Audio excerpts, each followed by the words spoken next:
Cinema জগতে নেমে এলো শোকের ছায়া। মাত্র ৩৪ বছরেই থেমে গেল পথ চলা। প্রয়াত হলেন অভিনেতা সন্তোষ বলরাজ। গত ৫ই আগস্ট মঙ্গলবার সকাল ৯টা ৩০ বেঙ্গালুরুর কুমারস্বামী লেআউটের অ্যাপোলো হাসপাতালে মারা যান তিনি। সন্তোষ বলরাজ ছিলেন বিখ্যাত চলচ্চিত্র প্রযোজক আনেকাল বলরাজের পুত্র, যিনি ২০০৩ সালের সুপারহিট ছবি কারিয়া প্রযোজনা করেছিলেন। জানা গিয়েছে গত প্রায় ১ মাস ধরে তাকে হাসপাতালে ভর্তি করা হয়েছিল, কিন্তু উন্নতির বদলে শারীরিক অবস্থার অবনতি ঘটলে পরে তাকে আইসিইউতে স্থানান্তরিত করা হয়। চিকিৎসা চলাকালীনই অঙ্গ প্রত্যঙ্গ বিকল হতে থাকে এবং শেষে কোমায় চলে যান সন্তোষ।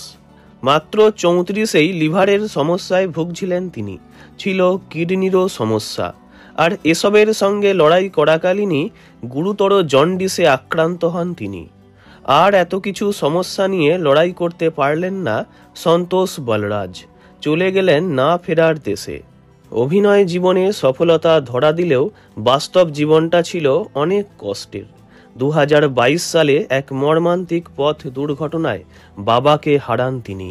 বাবা চলে যাওয়ার পরই সংসারে নেমে আসে অন্ধকার।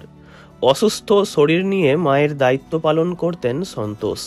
তিনি বিয়ে করেননি, মাকে নিয়েই থাকতেন।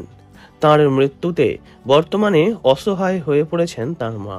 প্রসঙ্গত ২০০৯-এ ক্যাম্পাস সিনেমার মাধ্যমে অভিনয় জীবন শুরু করেন সন্তোষ।